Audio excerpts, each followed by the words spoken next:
During the Civil War of the 17th century, Avebury's Red Lion Inn was home to a young woman named Florrie. When her husband returned from war, he found Florrie with a lover, and in a fit of rage murdered them both, throwing Florrie's body into the well at the centre of the inn.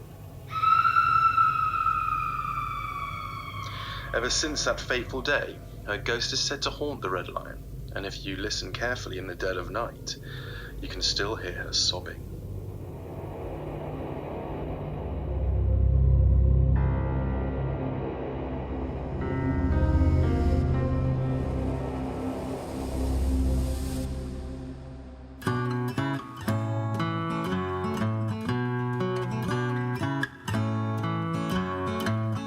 Take the left-hand path down to the Shire of Old, where the black shook cows as the magic takes hold.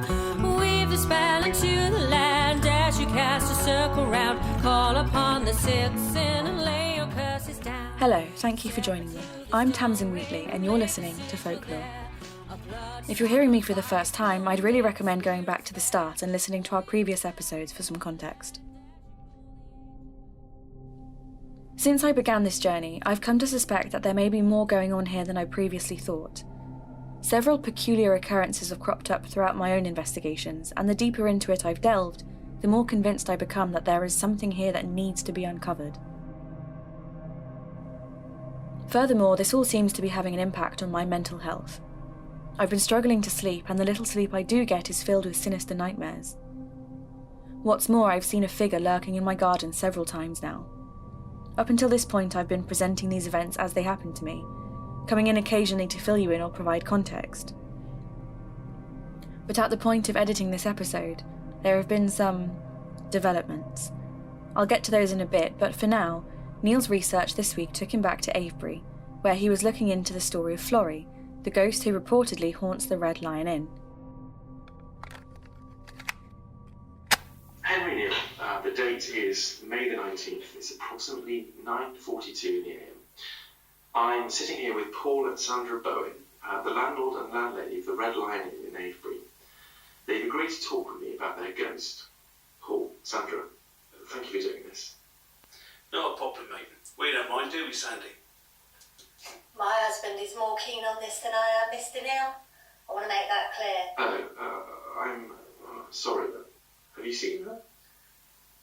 Yeah, and our son, Eric. Your son? Yeah, but you can't speak with him. He's been through enough. So, what's happened? Well, I've never seen her, like I said. Oh, she don't care for Paul. She? Florrie. I see. How can you know that? Oh, she breaks things, Mr. Neil. Ornaments, cups, pictures. We hear her. If we're upstairs or if we're closing up after hours, it'll be quiet and then smash. You'll hear it. She breaks things. But they're always Paul's things. Yeah. And I know she's angry.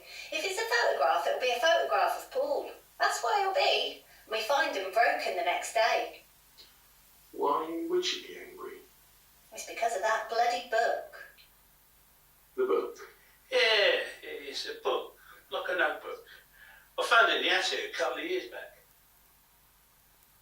Okay. What's in it? Well, this is off the record, right? You won't be putting this in your book or anything. No, not if you don't want me to. Okay, good. Well, it belonged to Alexander Keeler, the archaeologist. It's probably worth a few bob. I wanted to keep hold of it. I know I shouldn't, I know. But we found it in the attic. And that's when it all started. I saw her. One evening, we heard the smashing, Eric and I. Paul was away. I'd put Eric to bed and I was settling down in front of the television when I heard this smash from down here. This was a day after we found the book. Just the day after, Mr. Neil. And I heard this almighty crash from down here. So I came to see what it was. And we had never experienced anything, Mr. Neil. Not before that point, not anything.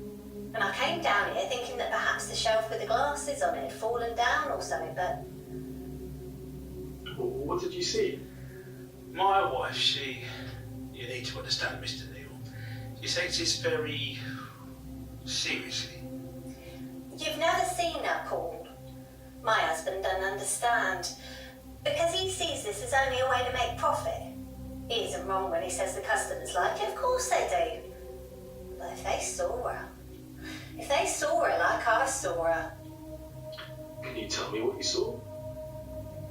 I came downstairs, expected it to be the glasses. But there was nothing here, nothing that I could see. So I had to look around. Found a picture on the floor.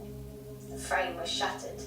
Picture of Paul and myself, our wedding. We'd hung it up just behind the bar, but it hadn't fallen, Mr. Neal, because if it had, then it wouldn't be on the floor just beneath where it had been hanging. It wasn't. It was across the room, like it had been thrown at the wall, like someone had angrily hurled it in a fit of rage. And I bent down to pick it up and cut myself on the glass. Only a slight cut, but enough to bleed. And as the blood came oozing out, I felt something, a sort of a presence. I don't know how else to describe it. It was watching me, whatever it was. I could feel the eyes fixed on the back of my head. And I spun around, but there was nothing there. Well, nothing. Nothing except that well. Please, go on. Well, I stood there and I looked at the floor. I know it sounds absurd, Mr. Neal, but there were footprints on the floor, slightly damp ones. They dried almost instantly, as though perhaps the floorboards were soaking up the water in fast forward. And I followed the trail as it slowly disappeared across the floor and up to the well. When my gaze reached the well, I saw someone climbing down into it.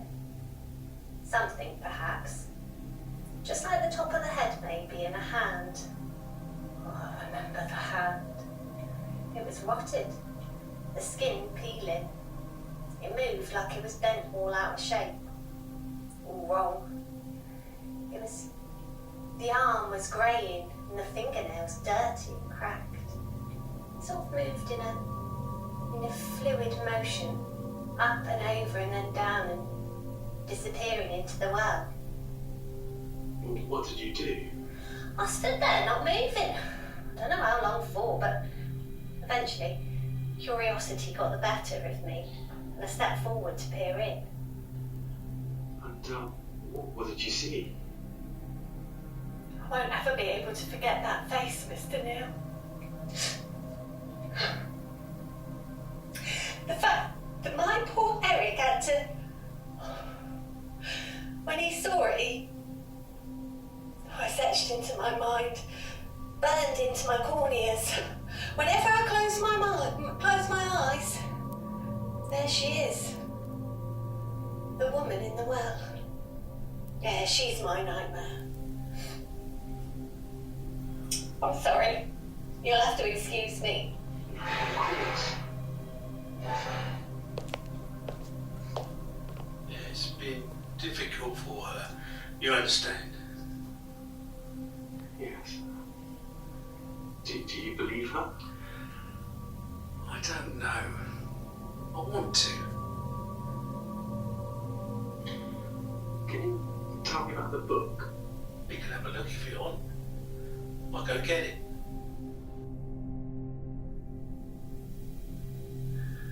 I'm looking through Keeler's notebook now. It's old, faded brown pages are stiff, no doubt from years of being locked away in a cold, damp attic. It's filled with notes, thoughts on excavations and the odd doodle. It's an interesting insight into the man, I must say. But perhaps the most curious is the final page. It was folded down as though it weren't important somehow, which is what initially drew me to it. I'm looking at it now. It's a list. It's headed Associates, and beneath it are a series of letters, perhaps initials. 1 AK, 2 DEC, 3 CHEC, 4 MBAF, 5 FPG, 6 EKG, 7 EML, and 8 JBL. I've no idea what they mean. I spent a lot of time thinking over these letters and their potential meaning. I suspected Neil was on the right track with the initials, although whose initials I couldn't be sure. Yet, I'll come back to this, but first we must return to Florrie. I managed to track down and reach out to Paul and Sandra's child, which posed some difficulty at first because I had been searching for an Eric. After a bit of frantic digging, I finally discovered that she is now called Erica, and luckily, she agreed to speak with me over the phone. And well, let's just say, she had some interesting things to add to this story. So, have you had a chance to listen to the recording I sent you? I have. I listened to it last night, actually. Not a great idea, though. What did you think? Well, it was spooky, that's for sure. I've heard that story before, though. My parents, well, my mum, she was always a bit unsure of it all. Actually, it was hard to hear, if I'm being honest with you. Oh, why? Well, my parents divorced not long after that. And I think you can hear a lot of animosity between them, you know? Sure. Sorry, I know that's not why you called. No, I didn't know they divorced. I'm sorry to hear that. Well, they weren't happy together, honestly. They got on much better when they separated. And like I said, my mother was always unsure about it all. She didn't like it. And probably about a week before it all really kicked off between them and we finally left, she said that she saw her in my bedroom. In your bedroom? Yeah, under the bed. Well, she said so anyway. I don't remember seeing her there, but she said she could see her peering out, and she could see her hands. Like she described in that tape, sort of. And that was enough for her. If Florrie could get upstairs, she wasn't going to stay there, and she wasn't going to keep me there either. Of course, my dad just saw it all as profit. A good story for the locals. Would you mind telling me what happened? Well, when we moved into the pub, it was all about the well. And the well didn't have the cover on like it does now, right? I mean, it had a cover, but you could sort of wedge your hand through the side. So I used to drop coins down there, because I wanted to see her. When we moved in, Florrie was the big thing, you know, the woman in the well, the ghost. And I wanted to see it. Of course, my mum would always go ballistic whenever she caught me, because she didn't like that stuff anyway, but nothing ever happened. And I carried on doing it. Like she said, it all really started when we found the notebook. Right, and that's Keela's notebook. Yeah, and Dad, well, he of course just saw it as another way to make money, capitalise on the history of it. But they found it, and I remember it really well because he brought the notebook downstairs and he'd left it on the bar. This was, I guess it must have been a Sunday because I don't think we were open properly. And I was dropping coins down the well when I realised that he'd left it on the side. Okay. Well, I went to have a look. And I was looking at this notebook, just sort of flicking through it, but it didn't interest me because, well, it was just sort of, you know, a lot of writing and stuff, when something struck me on the back of my head. Hard, like right between the base of my skull and the top of my neck. I mean, it hurt. I thought I'd been shot. What was it? Well, I turned around to look and there's this coin rolling along the floor. It just sort of rolls around and does that little wobble thing and then stops. And I'm already freaked out, right? Because there's no one in the pub. My dad's off somewhere, I don't know what he's doing, and Mum's upstairs or whatever. But it hurt. And it's wet. Like, there's a little trail along the floor where it rolled because it's wet. And I touched the back of my head and there's blood. It made you bleed? Yeah, that's how hard it was. Okay, and then what happened? Well, I can hear this, I guess, sort of like sobbing, but not crying like normal or whatever, more like a reverse sob. Like if you were laughing inward and sobbing at the same time, if that makes sense. It's quiet, but it's coming from somewhere near, and it's just slight, like broken a little. I don't know, it's hard to describe, because I can't really think of a frame of reference. I guess if you were to reverse it and play it backwards, but maybe add an echo, and then the echo is reversed. And anyway, it's just sort of cracking in the background somewhere, and I'm trying to work out where it's coming from, or if I can actually hear it, because, you know, maybe it's coming from outside, or it's just in my head. Right. And then I realise it's coming from the well, or, well, I think it's coming from the well. So I approach it. I move slow, like I'm 8. I'm terrified. My hands are sweaty and I can feel my chest tightening too. It's almost as if the closer I get to the well, the more this unseen force is sort of pushing me away from it. Like the universe saying, don't go. But well, that, makes me want to go more. And the closer I get, the colder it gets too. Like, I can see my breath cold. That's how cold. And this laughing sob sort of, it starts to run up and down my spine.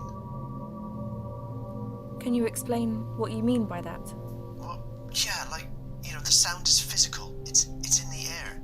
And it's making all my hairs stand on end. It becomes less like a cry, more like scratching on a chalkboard. Well, that's the effect it has anyway. And I reach the well and I peer over it, into it, and... What did you see? I'm sorry. I haven't really spoken about this in a while. And listening to the tape, I guess my mum was right. Right about what? Well, she said she'd never forget it. Well, and neither will I. I'll never forget it. It's unlike anything I have ever seen. She's at the bottom of the well. Flory is, I mean. I assume it's Flory. And I guess she's looking at me, but, well, she doesn't have any eyes. They've rotted away, instead she's just got these holes where her eyes should be. And then the skin around her face is all bloated. She's soaked through with blood, like someone has poured a bucket of the stuff over her, like Carrie. And her head is tilted up at me from the bottom of the well. Her hair is sort of matted and half there, half not, like some of it had fallen out. And she's just staring at me. And she's angry now. So angry. And there's this smell. I can't really describe the smell, but it's just foul. Just imagine a sewage mixed with rotten egg, and then times it by 10. It's so horrible, it literally stings in my nostrils. She's like a corpse, like she's been in there for years. You know how your skin prunes in the bath, and then she's just sort of sinks down in the bottom, into the shadows. And all of the anger and the crying goes with her. And then she's gone. And we had to go to the hospital. I had to get stitches. I guess that's why she didn't want me on the tape. Because that must have been a week after, perhaps? I don't know, but I think she was right. My mum, I mean. I think, for whatever reason, Flory didn't want us to have that notebook. Do you know where the notebook is now? Nah, I sold it after my dad died. Some rich guy who was super interested in all things Keeler. I found it and it just...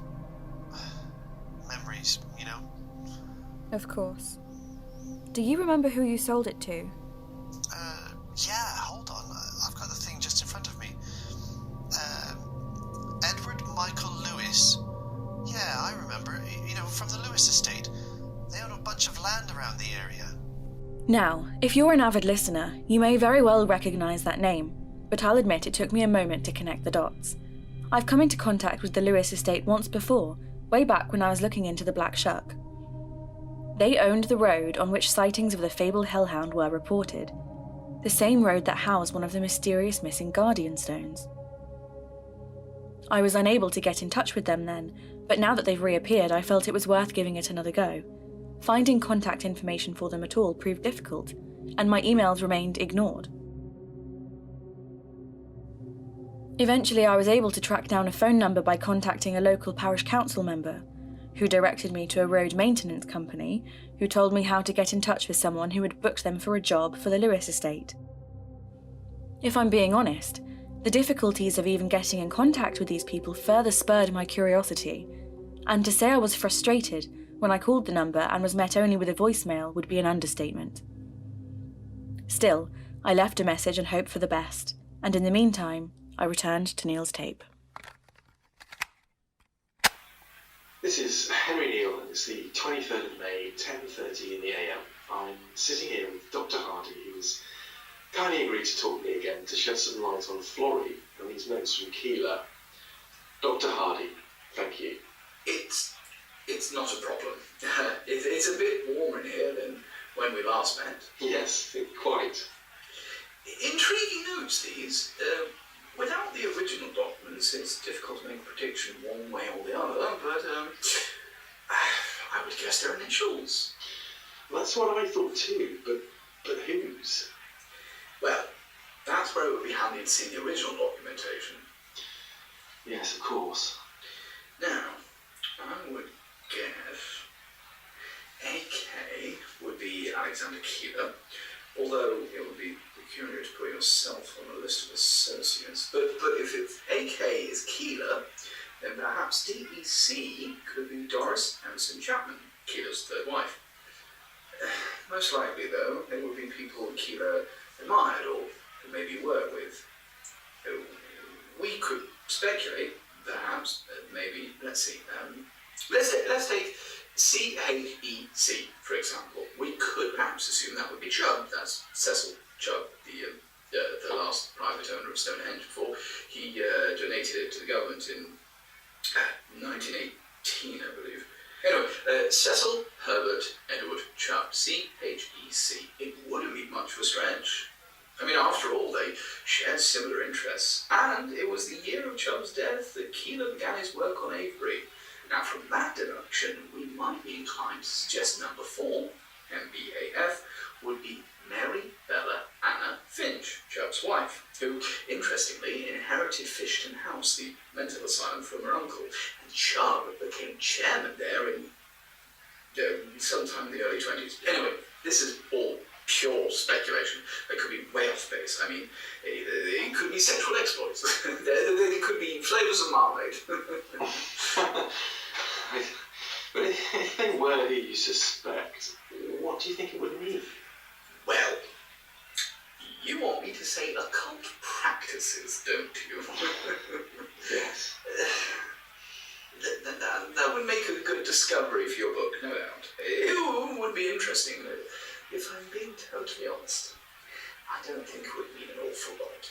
Some notes in a notebook undiscovered somewhere. I mean, in years to come, people could look through my notes and assume I was into Satan worship because I spelled Santa wrong on my Christmas list as a kid.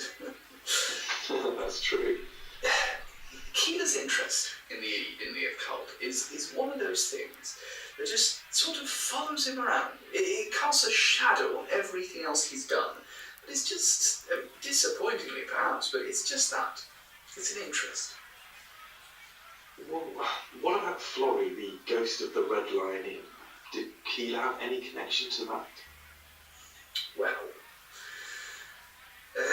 he was in Avebury a lot, so there's that. But if you mean, did he see her or encounter anything at all? No, I don't believe so. Why do you ask? Just curious. Yeah. It's easy when you're discussing folklore and such to get caught up in the coincidences, similarities between stories, recurring names. Folk like Keeler or Chubb, they crop up constantly, especially when you're delving into the folklore of the Southwest. But it's because they were influential guys with a long reach, and they were instrumental in building the foundations upon which we continue to work today. It's not because every story is connected in some sort of conspiracy. No, it's a small world. And us mere mortals love to balance things out with apophenia. Maybe Hardy was right. My own experience with recurring names and similarities between stories has been well documented across this podcast. But as we know ourselves, every mention of marmalade doesn't necessarily mean anything, no matter how peculiar it is to have it recur so frequently. And it can become so easy to connect dots that weren't even there to begin with. Still, Hardy's musings on the possible initials drew me to a rather interesting conclusion of my own. If we assume he was correct, then that is 1, 2, 3 and 4 accounted for on the list, so I turned my attention to the others and started to speculate myself. 5 and 6 are FPG and EKG, which, following my intuition, could very well be Fitzroy Playdell and Eugenia Kathleen Goddard. Maybe Eugenia really did like marmalade. Still, I found myself struggling with the final 2, and it was while I was sitting at home trying to figure this out that I received this voicemail. Hello, I'm leaving a message for someone by the name of Tamsin Wheatley. I'm calling from the Lewis estate in regards to the numerous queries you've sent over the past few weeks. Mr. Lewis is not interested in discussing these matters with you, Miss Wheatley, and would greatly appreciate it if you would stop bothering him. Good day. I was frustrated and angry, but also deeply curious. What was it I had done to warrant a response like that? Mr. Lewis and the Lewis estate, it seemed, were keen for me to stop digging. What had I stumbled onto here? I was trying to work out what had happened when suddenly it struck me. Number 7 in Keeler's notebook is EML. EML. Edward Michael Lewis of the Lewis estate, and a man I was really struggling to get a hold of. Henry Neal, it's 2:27 in the AM. I can't sleep. I dream that I am in the woods. I'm following footsteps, and as I do, they seem to seep away into the earth, as though they were never there, and suddenly I'm lost in a black void. My torch does nothing. It's still on, still shining, but there is nothing to catch the light. Nothing. And then I hear the sound behind me. I'm aware with every fibre of my being that there is something behind me. I turn and I see. Every night it's something different. Tonight it was Florrie in her well. She disappears down it just like Sandra described, and as I approach the well to peer down, her face is peering up at me. Ghostly white and totally void of any features. A blank, featureless face and a hole where the mouth should be. A hole that opens but no sound comes out. A silent scream that shakes in my bones. I stumble back and I trip and I fall. What did I trip on? A stone. It's cracked and on it some sort of rune, but the crack conceals its details. From the crack comes a light, and the light is accompanied by a high-pierced screeching. No, that's not right. There is no sound. A silent screeching, yet my ears bleed. I huddle in the darkness as the forest shifts around me, cold and alone and in pain. I had no friends, no family, just Henry Neal, alone in the dark.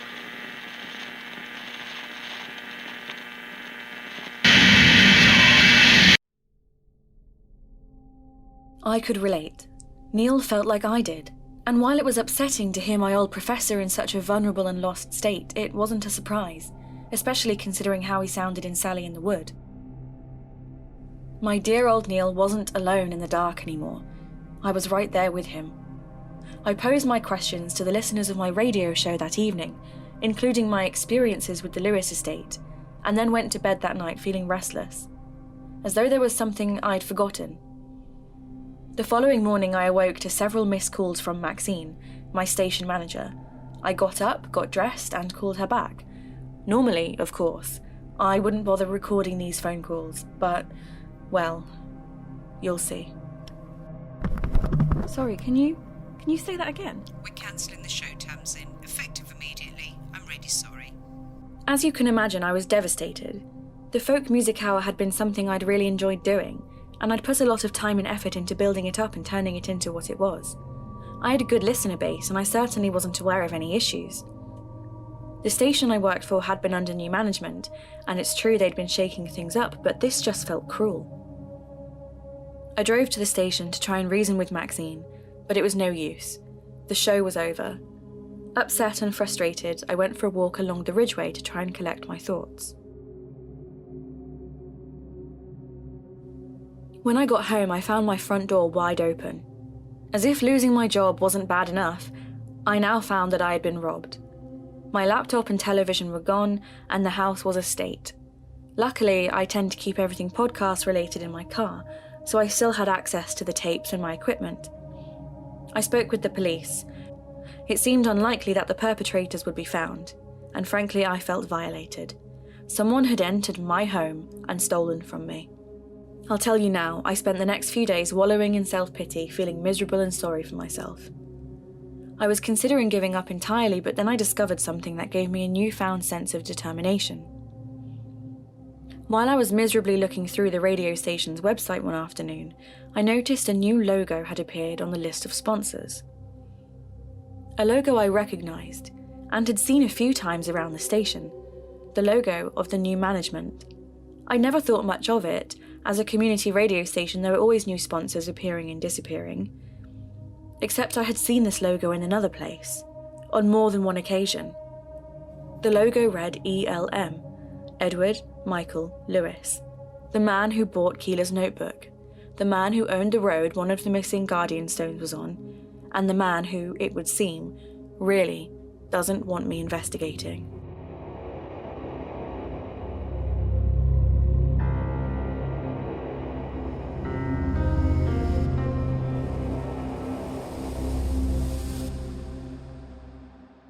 Hi, Tamsin again. This is where I initially ended this episode, the final one for now while I take a break and figure out what my next move will be. However, it's the day before we go to air and I've just received a very strange voicemail.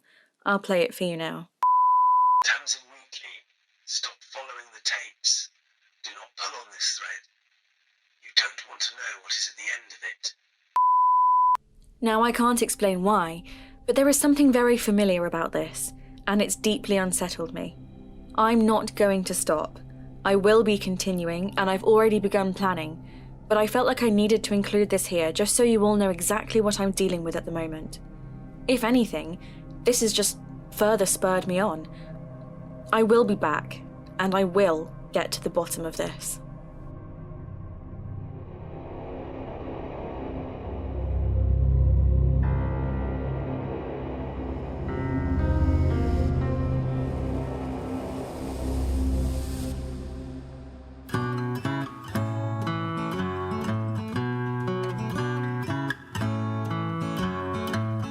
Take the left-hand path down to the Shire of Old, where the black shook house as the magic takes hold. Weave the spell into the land as you cast a circle round. Call upon the sixth sin and lay your curses down. Thank you for exploring this mystery with me, Tamsin Wheatley. You've been listening to Folklore. To get in touch and share your thoughts, please search at folklore_pod on Twitter, or find our official Facebook page. If you've enjoyed the show, please like, share and subscribe, and give us a review on Apple Podcasts or wherever you found us to help us reach even more listeners. You can also join in the discussion over on our official Folklore Facebook group, or you can support the show and help make magic happen over on Patreon. And in exchange, you'll get access to all kinds of exclusive content, including some behind-the-scenes snippets, bonus stories, and extra interviews. Meet him at the crossroads where the raven grows. Azrael, come serve me out. With the hand of glory from the king's mount, I evoke the quarters to the west gates of hell. Take the left-hand path down to the Shire of Old, where the black shook house as the magic takes hold. Weave a spell into the land as you cast a circle round. Call upon the sixth